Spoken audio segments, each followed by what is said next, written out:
도시 국가로 출발한 로마가 이젠 이탈리아 반도 전체를 차지했지만 로마 사람들은 이 정도에 만족하지 못했고 더 많은 땅을 가지고 싶어 했습니다. 그런데 로마 사람들만 이런 욕심이 있었던 것은 아닙니다. 당시 강력했던 또 다른 도시 카르타고 역시 더 많은 땅을 원했습니다. 페니키아 사람들이 아프리카 북쪽 해안에 건설한 카르타고는 수백 년 동안이나 항해를 하고 무역을 하며 번영을 누리고 있었습니다. 이러한 카르타고는 지중해 주변의 거의 모든 도시들과 무역을 하며 큰 돈을 벌어들이고 있었습니다. 카르타고는 지중해의 도시들과 계속해서 무역을 하고 싶었습니다. 그래서 카르타고는 로마가 중간에 끼어드는 것을 원치 않았고 로마 역시 카르타고의 방해 없이 다른 도시들과 무역을 하고 싶었습니다. 그렇게 로마와 카르타고는 싸우게 되는데 이 전쟁을 포에니 전쟁이라고 합니다. 이 전쟁은 해군이 없던 로마에게 불리했습니다. 그런데 어느 날 카르타고의 배 한 척이 난파되었고 로마 사람들은 이 배를 가져다가 분해하여 조선수를 습득했고 항해술도 익혔습니다. 그리고 얼마 지나지 않아 로마군은 카르타고와 해전을 맞붙게 됩니다.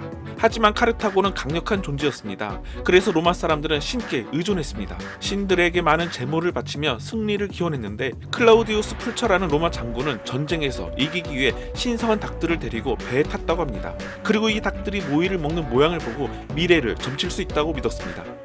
하지만 안타깝게도 닭들은 뱃멀미 때문인지 아무것도 먹지 못했습니다. 그러면 점을 칠 수 없다고 생각해야 하는데 그들은 닭들이 모이를 먹지 않는 것을 매우 불길한 징조로 받아들여 병사들은 동요했고 사기가 저하되었습니다. 클라우디우스 풀처는 어떻게 저 닭들에게 모이를 먹게 할까 고민했지만 도저히 방법이 없어서 닭들을 배 밖으로 던져버리라고 명령했습니다. 그럼 전쟁의 결과는 어떻게 되었을까요?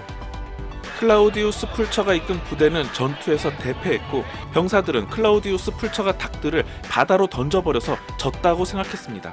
지금 같아서는 말도 안 되는 말이지만 당시에는 믿음이 말이 되는 세상이었고 카르타고와 로마의 전쟁은 한동안 계속되었습니다. 그러던 어느 날 카르타고의 한 장군이 기발하고 뭔가 엉뚱한 생각을 해내게 됩니다. 그는 배를 타고 로마를 공격하는 대신 코끼리를 이용해 공격하기로 합니다. 당시 로마의 병사들은 이탈리아 북쪽 알프스산 근처에서 야영을 하고 있었습니다. 그때 그들은 산에서 아주 이상한 소리를 듣게 되는데 갑자기 땅이 마구 흔들리고 커다랗고 시커먼 형체가 괴성을 지르며 달려오고 있는 것입니다. 카르타고의 병사들이 공격이라고 소리를 지르자 코끼리들은 무섭게 로마 병사들에게 덤벼들었습니다. 몇몇 로마 병사들은 코끼리에 맞서 싸우려고 말을 탔지만 말들이 겁에 질려 옴짝달싹을 하지 않았습니다. 아니 말들이 로마 병사를 태운 채 어둠 속으로 달아나 버리기까지 하였습니다. 이러한 공격을 생각해낸 사람이 그 유명한 카르타고의 한니발입니다. 한니발 장군은 카르타고와 로마의 해전에서 교착 상태에 빠져있는 것을 보고는 40마리의 코끼리를 이끌고 지중해를 돌아왔던 것입니다. 한니발, 그가 코끼리를 이끌고 산을 넘어 이탈리아로 들어온 사실에 로마 사람들은 정말 깜짝 놀랐다고 합니다. 그리고 이탈리아에 들어선 한니발은 마을을 불태우고 로마 병사들을 마구 죽여서 로마 사람들은 겁에 질리게 됩니다. 이제 로마의 수도 로마가 멀지 않았습니다.